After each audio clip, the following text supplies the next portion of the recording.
Welcome to C-Suite on Your Street, a show where we talk about what you need to know to start, run, and grow your small business. I'm your host, LaTanya Howard, and on this program, we will speak with entrepreneurs and experts on a wide range of business topics.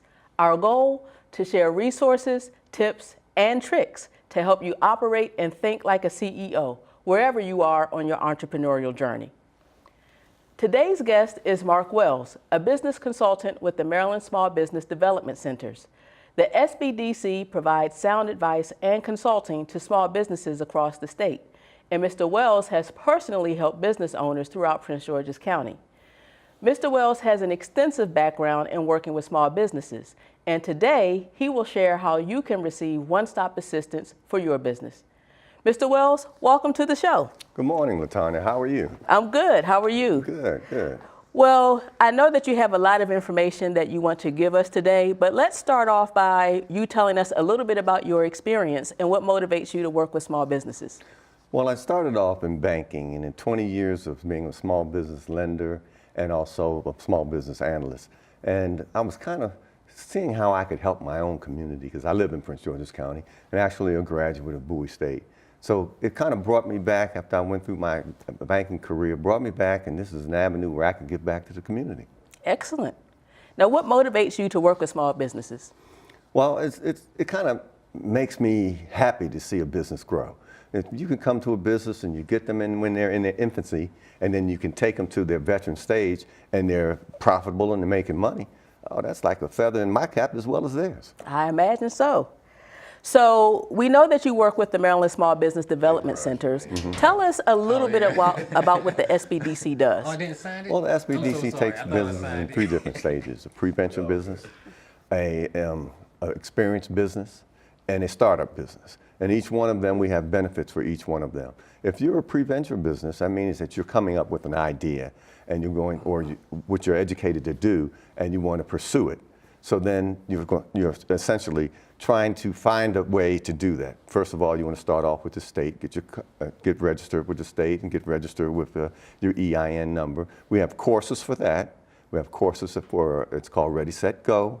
That's the beginning courses, and there's the Smart Start course. That's a beginning course that teaches you about banking. It teaches you about bonding and insurance. It teaches you about the legalities of going into business.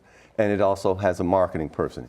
Each one of these people that teach in this course, it's a 4-hour course, are subject matter experts. So you get some expertise that comes with that course at a minimum cost.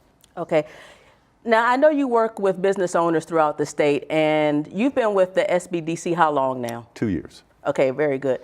Can you give some examples of case studies of pre-venture businesses that you've worked with, some of their specific challenges and how the SBDC has helped them to overcome those challenges? Well, a lot of businesses, when they start off, they come out of the industry that they worked in before. So they have a built-in idea, but how do they manifest that idea into something profitable?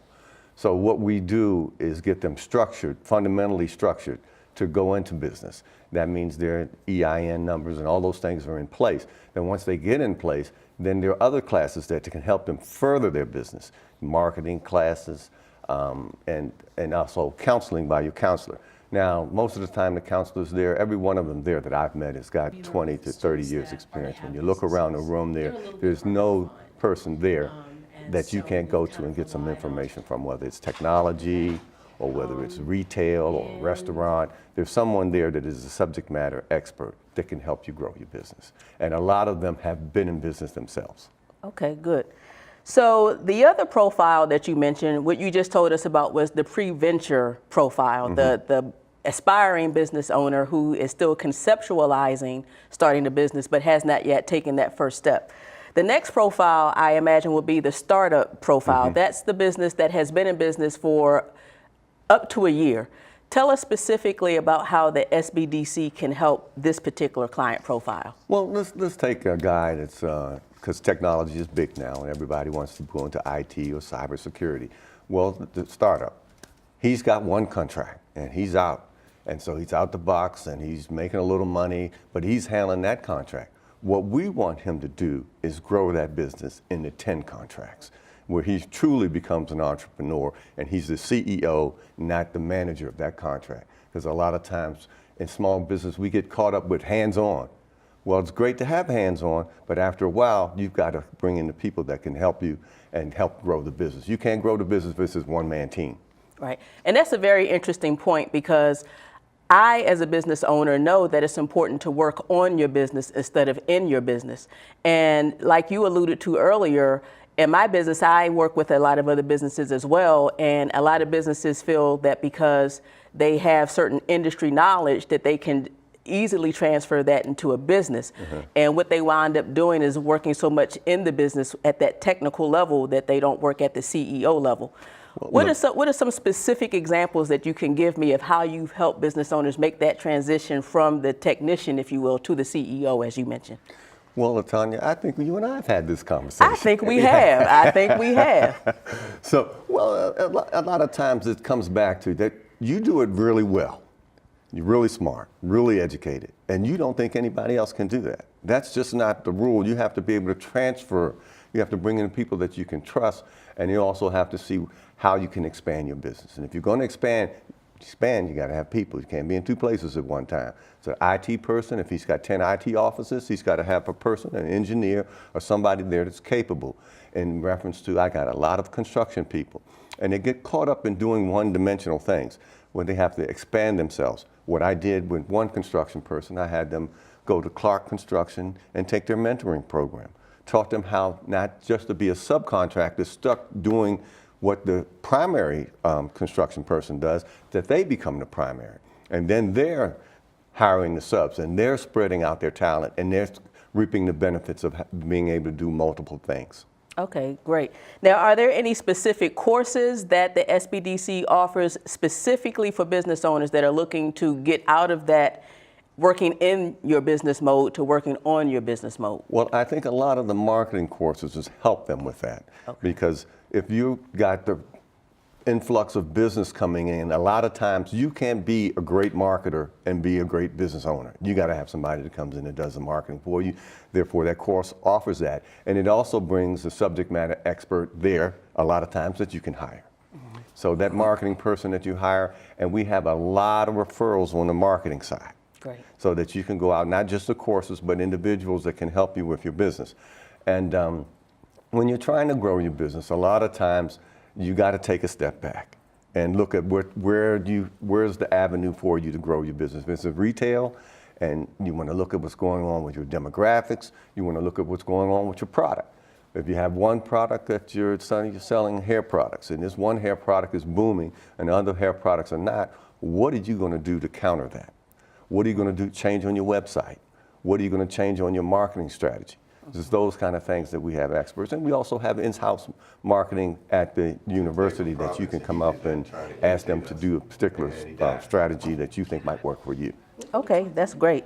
Now, you also mentioned the importance of team building at this particular phase, the startup phase. What are some specific courses or programs that the SBDC has to help people build their teams?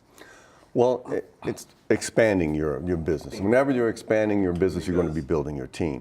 But I was talking to a young lady today, and she's a translator, and on a much larger scale than you think about a translator, but she translated for congressmen and things of that nature. And we have them put together what is called a capability statement. And so on that statement sometimes, they just talk about what they can do, which is not true. You want to talk about what your team can do. If she speaks Japanese and her team speaks Spanish and they speak Farsi or any other language that's out there, all of that needs to be on her capability statement, because she expands what she does, and she expands what her company can do. So when she presents that to someone, they're going to say, wow, you're just not a person that speaks one language. You can do 10 languages, and you can have us in 10 different places, and therefore, there's your team. Okay, that's great. So far you've told us about the pre-venture client profile, the profile, once again, that has not yet started a business but is conceptualizing the business, and how you can help, or how the SBDC can help them set up the structure of their business, whether it's the EIN, the employer identification number, the business structure that they want to have, whether it's a sole proprietorship, an LLC, or something else. You've told us about the startup client profile, the business that has been in business for up to a year, and the different types of marketing information that the SBDC provides, among other things. The third profile, I think, is the experience profile, and this is the business that has been in business for more than a year. Tell us specifically how the SBDC can help these business owners. Well, usually it's the veteran business owner, and I would say 2 years. That's because the normal bank would say you're a veteran because they have 2 years, 1 year to compare against the next. And usually, a lot of times when they're at that 2-year point, they get kind of stuck sometimes, or even at the 5-year point, they can get stuck. And what happens is they're not actually marketing their business. And it comes back to you got to be the entrepreneur, and you got to hire the right people to get the business going. So you cannot be all things to the business. It's just impossible for you to do that. So at that particular stage, what kind of marketing are you doing? Do you have a good business plan? Do you have a good capability statement? So a lot of people, when they start their business, they start a business plan and they forget about it. That's a moving animal. You have changes every year. Every time you get a new client, every time you have a downfall in your business, that changes your business plan because you got to change the focus to counter for those things that are coming at you. So a lot of times we'll come up with different strategies. If you're marketing and you're not using the media, that's a problem. If you're marketing and you're not using the internet, that's a problem. There are internet classes that can help expand your business. If your website is not interactive, what are you going to do? You just show them the stuff and they're not going to see it. Today's world, a lot of people don't like to read, so you have to have a snapshot of what you do. Do you have a 30-second elevator speech that you can talk about your business for 30 seconds? Do you have your capability statement that walks with you all the time? Are you networking? Are you doing the things that's going to help your business grow? If you are a construction person, every time one of these major construction companies has a networking event, you should be there. If nothing else, to make them familiar with your face and what you do. Oh, well, let's call on Charles because he does green construction. He does demolition. He does rehab. So those kind of things, get your name out there. I saw his flyer on the wall at Clark Construction. Let's call this guy because he can do what we need him to do. Right. Okay. So it sounds like at the experience level, 2 years or more in business, the focus is really on helping the business owner to get the word out about their business and really marketing, making sure that there's awareness in the marketplace so that they can take their business to the next level. Is that fair? That's fair. And one of the things I recommend that you do, there's so many entities out here that can help you network your business. There's the Chamber of Commerce, there's the Bowie Innovation Center, there's the SBDC. We do events ourselves. In fact, we just did an event last year that I was truly impressed with, and I don't want to, put a feather in our own hat, but the Hispanic population that we have were able to attract for one of our seminars was 400 people there. And I mean, I was impressed because I've been in banking a long time. We've done a lot of seminars, and I was jumping up and down if I got over 100 people. To have 400 people to come out and see what we do and network amongst themselves was unbelievable. Okay, well, congratulations on that. Now, in addition to the classes and the programs that the SBDC provides, and many of the programs, we haven't talked about this, are free. Is that right? Or very low cost? Very low cost on all of the classes. I think an expensive class for us might be $100, $150. Wow. We have several of them are free. We have virtual classes that are free. And all the counseling, any counselor you see is free. Let's talk a little bit more about the counseling. If we have viewers who are interested in meeting with a counselor, tell me what they can expect when they meet with a counselor. I mean, you're a business consultant yourself or a business counselor. Tell us a little bit about what that entails and what your normal day is like as a business consultant. Well, let's take, for instance, before I got here, it almost made me late.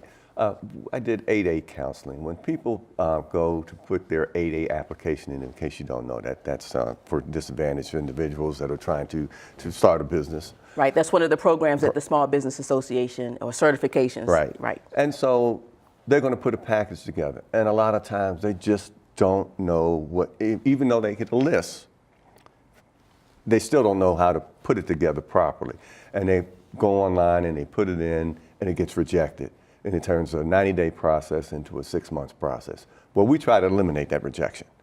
So today, I went through every aspect, every tax return, all her, how she filed with the state, what's going on with her business, so that she doesn't go wrong and do something wrong, like she's got an investment property that's over $250,000 worth, and she's got $250,000 in income from investment properties. She can't apply for 8A.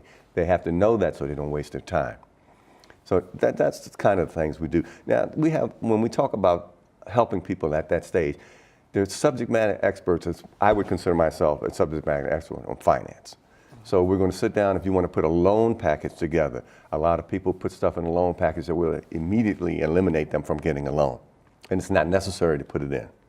So what we do is go through the entire loan package, your last 3 years' tax returns, looking if you have to explain something. If you had $500,000 in income 1 year, and then you went up to $1 million, then you came back down to $500,000. You'd have to explain that, because that's a big change in structure. That graph would go like that. So what you want to do is make sure that you have all those explanations up front. If there's something wrong, you want to run your credit report on yourself. There's so many avenues out here where you can run a credit report on yourself that you would be able to explain what's going on your credit report and tell them why you have an 800 credit score, or tell them why you got a 620.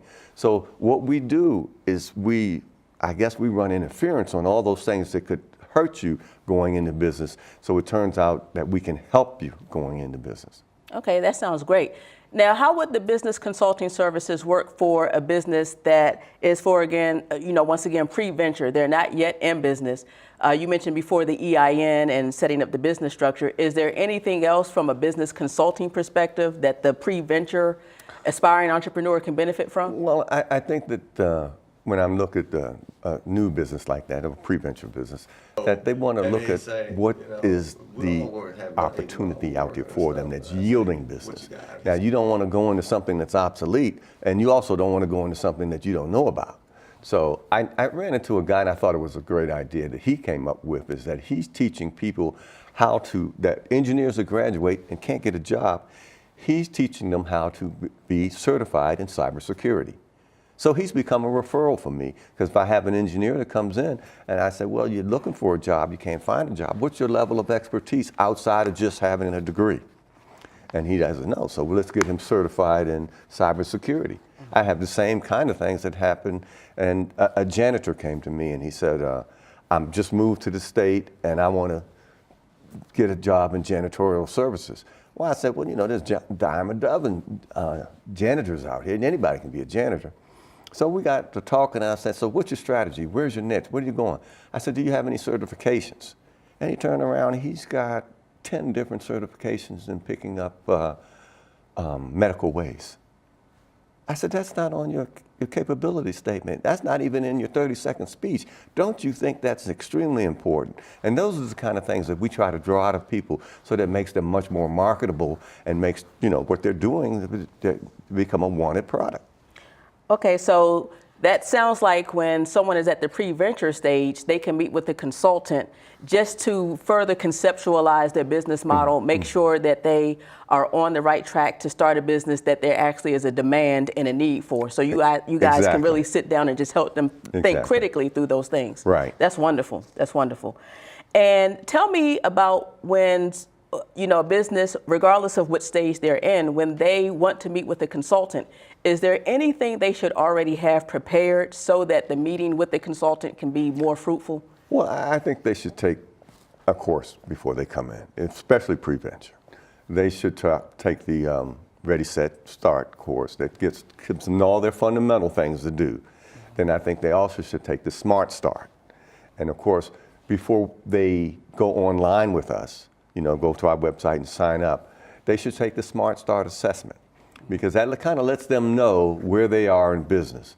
If you don't have a clue what's going on, then maybe you should not be in business. So that kind of gives you an understanding of what you should be doing when you take the Smart Start assessment. And it also rings a bell with your counselor. Your counselor sees a guy, oh, he scored really high. Let me call him up and see what we can do. Then the guy that scored really low, you might want to just point him in the direction of taking some of these courses so he can conceptualize what he's doing.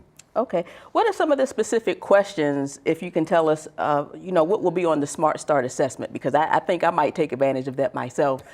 What are some queries that come out of that? It asks you, what kind of business you have, and ask you to put in your NAICS codes, and so that you have an understanding. And NAICS codes are codes that define the business. Like if you're a hairstylist, you might have a particular code, or if you're a dentist, it's a particular code that goes along with that. So if you don't know what your codes are, sometimes that kind of fundamentally tells you got to do a little homework. Right. Okay, so you got to find out where you're marketing. I have a lot of people that are into health food. Now that's great, but where's the health food market? If you're selling just beets because you know that beets cure heart disease, who else knows that out there? What are you going to get them to come in the store? How's that going to work for you? You need to expand that to multiple health foods or something of that nature. And that's the kind of thing we teach you as far as marketing. You sit down in front of a counselor, you better be prepared, because I'm going to ask you the questions that's going to verify whether you know what you're doing or not. Okay, and the Smart Start assessment, once again, will also help in that due diligence phase. Right. Okay, excellent. So you provided some really good information about what the SBDC does, but it's only the tip of the iceberg. I have personally used the SBDC, and I continue to do so. You and I, as you alluded to, continue to work together on a business consulting level. And we do our best to make this show as practical and as actionable as possible. So for those viewers who really want to begin to take advantage of the services that the SBDC provides, what are 3 action items that you think they should take, or you recommend that our viewers take today to begin leveraging those services? First thing they should do is sign up. It takes them about 20 seconds, and it comes back to your Smart Start assessment. Okay, and what is your website where they can sign up? It's www.marylandsbdc.org. Okay, great.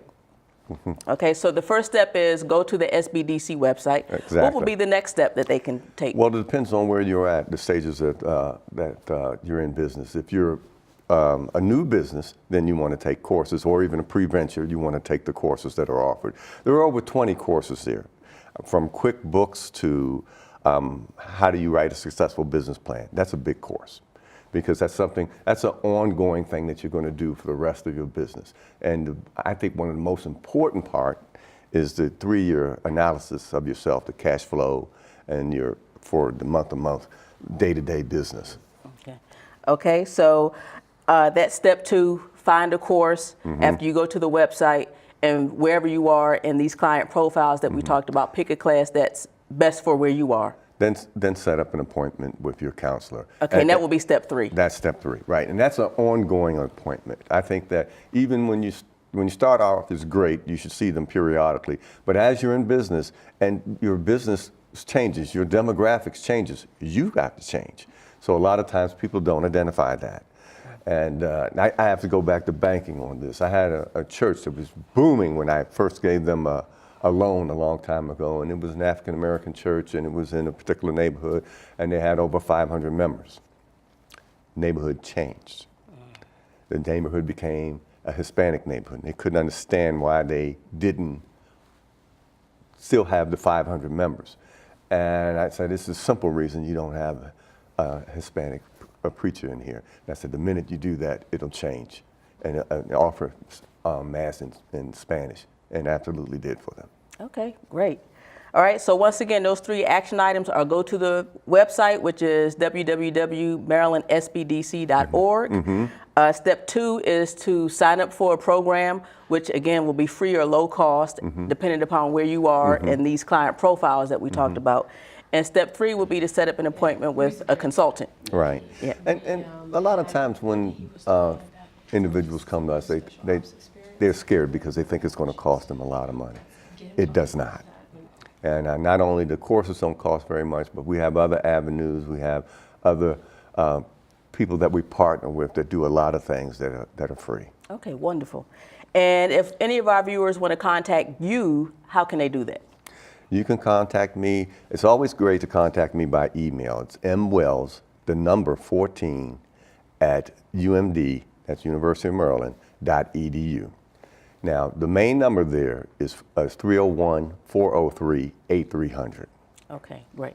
Well, Mr. Wells, thank you so much for your time today. You've provided so much information for us. And thank you for tuning in to C-Suite on Your Street. Be sure to join us again next time to learn more about how you can start, run, and grow your small business. Until then, I'd like to leave you with our quote of the month. Whatever your mind can conceive and believe, it can achieve. Take care.